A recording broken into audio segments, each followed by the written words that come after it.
என்ன சொன்னி? பட்டம்மா கிட்ட புரியுற மாதிரி பேசுறேன்னு சொன்னீங்களே, பேசுனீங்களா? என்ன சொன்னாங்க? அவங்க ஒத்துக்கிட்டாங்களா? இல்ல.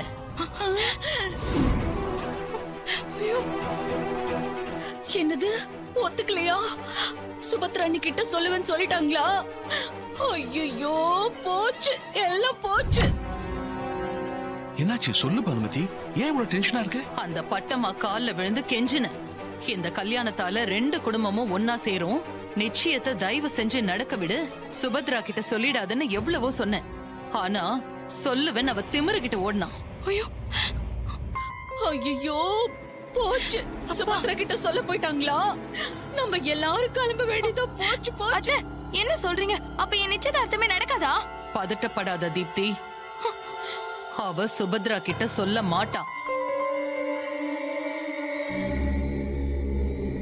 உனக்கும் ராகவுக்கும் நிச்சயதார்த்தம் நிச்சயமா நடக்கும். எப்படி சொல்றீங்க? பட்டம்மா தான் சுபத்ரா அத்தை கிட்ட சொல்லிடுவேன்னு சொல்லிருக்காங்களே, இந்நேரம் சொல்லிருந்தாங்கன்னா?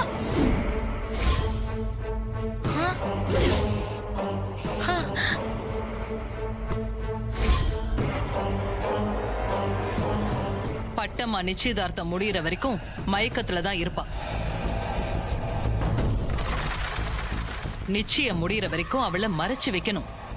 அதுக்கப்புறமா நடக்க போறத நாம அப்புறம் பாத்துக்கலாம். இப்ப என்ன பண்றது? இந்த மண்டபத்துக்குள்ள எங்க உங்களை மறைச்சு வைக்கிறது? மண்டபத்து மேல ஒரு குடோன் இருக்கு, அங்க கொண்டு போய் வாயை புத்தி கட்டி வச்சிடலாம். இடையில மயக்கம் தெளிஞ்சா கூட அவங்களால வர முடியாது, கத்த முடியாது. சரின்னு, அப்ப வா போலாம்.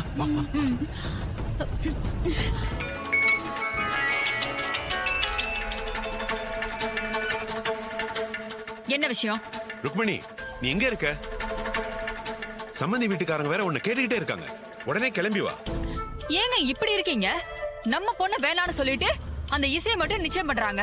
உங்களால எப்படிங்க சந்தோஷமா போய் நிக்க முடியுது? உங்க மனசு என்ன கல்லா? முட்டாள் மாதிரி பேசாத ருக்மணி, புறப்பட்டு வரியா இல்லையா? அப்ப இங்க பாருங்க, நீங்க போயிட்டீங்கல்ல, சந்தோஷம். என்ன திரும்ப திரும்ப கூப்பிடாதீங்க.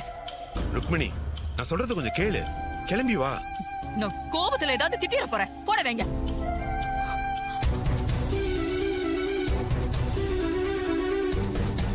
கடவுளே, உனக்கு கண்ணு இல்லையா? நடக்கிறதெல்லாம் நீ பாக்கலையா? உனக்கு காதும் இல்லையா?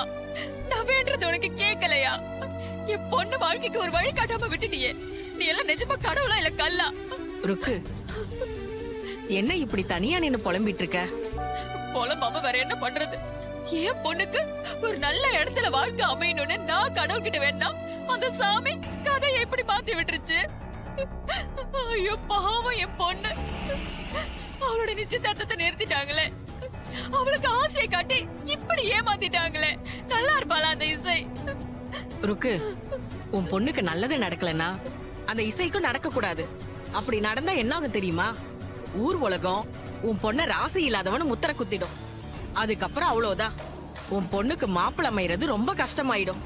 அதனால சொல்ற, இந்த இசைக்கு நடக்கிற நிச்சயதார்த்தம் நடக்க கூடாது.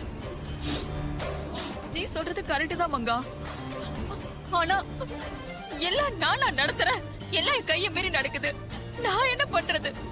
யோசிச்சு பாரு ருக்கு, உன் பொண்ணோட ஜாதகம் தான் அந்த ராகவ ஜாதகத்தோட 10 பொருத்தம் சரியா அமைஞ்சது. அந்த இசை ஜாதகம் செட் ஆகல. ஆனா விதிய பாத்தியா?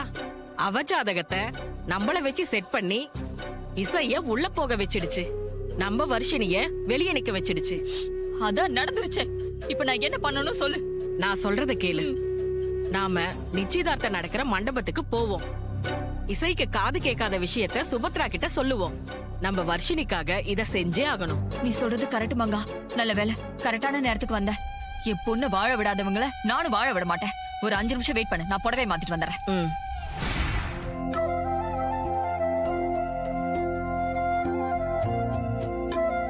சுபத்ரா தேவி மருமகன்னா சும்மாவா? உன்னை பாத்துக்கிட்டே இருக்கணும் போல இருக்குமா. ரொம்ப லட்சணமா அழகா இருக்கமா. ரொம்ப நன்றிமா.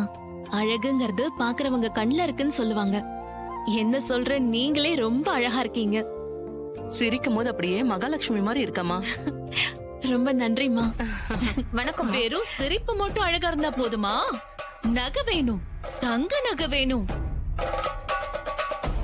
சுபத்ரா வீட்டு மருமகன்னா எப்படி இருக்கணும் தெரியுமா? சும்மா பளபளன்னு ஜொலிக்கணும். அப்பதான் கெத்து அந்தஸ்து எல்லாம்.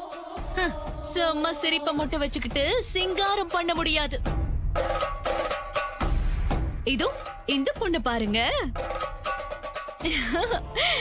எவ்வளவு நகை போட்டிருக்க பாத்தீங்களா? போட்டிருக்கிறது மட்டுமே 50 பவுன். சரி பழகிக்கிட்ட கழுத்துல போட ஒரு செயின் கூட தங்கத்துல இல்ல. கவரிங் தங்கம் போல மின்ற கவரிங். இதோ எங்க தீப்தி தான் சொக்கு தங்கம். அழகுலயும் ஸ்டேட்டஸ்லயும் எங்க வீட்டுக்கு ஏத்த மருமக. பொட்டு தங்கம் கூட போட தகுதி இல்லாத வெறும் குடும்பத்திலிருந்து வந்த வெறும் பொண்ணு. சிரிச்சுதானே சமாளிக்க முடியும், வேற என்ன வழி இல்ல தீப்தி? ஆமா.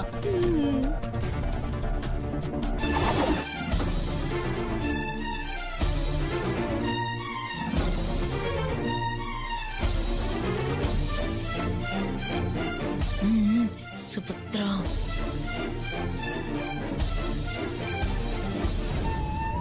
இசை வா.